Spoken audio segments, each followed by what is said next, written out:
Hello everyone, bonjour tout le monde. Welcome to EFA170 on this Tuesday, September 8th. Get them thinking healthy when they are young.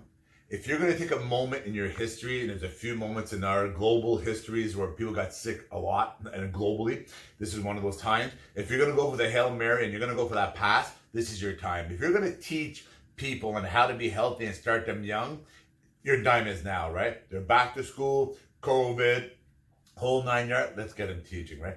And I say this because of the education, the knowledge that I'm attaining every single day through research and listening and etc. And listening to those that have the knowledge, training, and experience, and they're backed by data and backed by research and medical professionals themselves. So I look at all those realms of information before I talk about it. But just quickly, like a lot of the illnesses that we have today, a lot of the like your heart diseases, that kind of stuff, and all these conditions that people die of a lot from.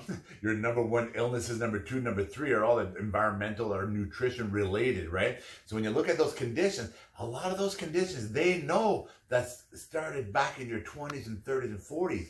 It's incrementation that led you to where you are today. It took me 53 years to click into the right gear, right? Because I tried a lot of things growing up and that kind of stuff, but it took me 53 years to get in that right gear. And growing up, when I look at sugar, and I laugh when I did this, I actually laughed at myself because I'm thinking to myself, no wonder. Like when I look at sugar, your generation, at least you have the education out there. You know that sugar is not your friend.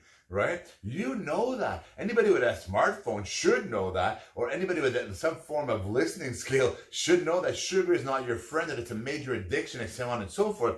Growing up, sugar was our friend. Like sugar, we loved it. We didn't have it processed like you guys have it. That's in everything. You don't even have to think about it now. It's in everything. We had to add it. Man, I used to make toast and I used to put butter on it, and I put it's like layers of sugar on it. We used to add sugared cereal and we add sugar on it. Like I used to add sugar to sugar. So when I look at that, it's because we thought sugar was good. Now with education, we know it's not good, so they put it in everything, right? And I think about all those things. And then when I'm tying into, I mentioned COVID a moment ago, children. I feel right now for the parents and single, especially the single parents, right? A child will require a medical document or medical note or medical something to get brought back to school if they go home sick, if they're sent home sick, or if they have any sniffles and so forth.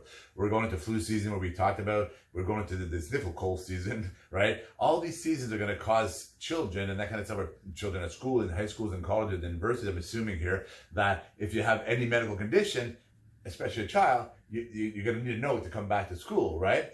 Think of those parents. And again, this is the process, and I don't want to talk about the process, but I talk about the ripple effect. How many times throughout the year will your child be required to stay home? Then you're going to have to see a medical professional for that child to get a note to go back to school. That's a process, right? So, and I know the other process, the COVID process, we've got to follow it, but this process, how many times is that going to happen? And how much is that going to bear on parents and single parents, right? And how much is it going to bear on the children? They think about that, right? They can't go to school, they can go to school. Like how many of the children are going to play this? Like there's a whole world coming at us right now really fast, right?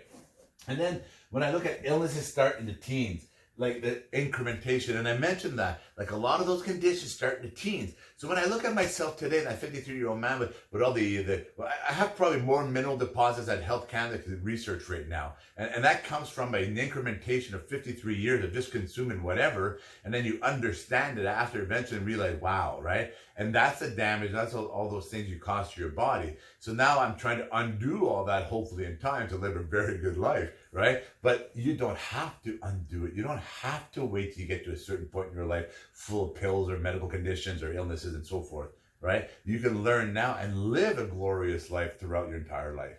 So this is, I guess, the message today, right?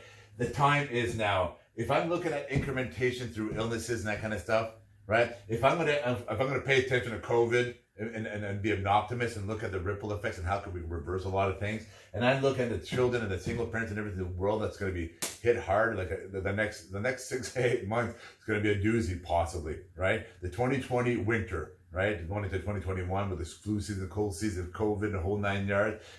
Like I said, there's a whole new world out there coming at you really, really fast. And if you're going to take that moment, that Hail Mary, and you're going to teach the children of this earth, your time is now. Get them thinking healthy now while they're young. Jean-Guy Bourguignon, EFA170.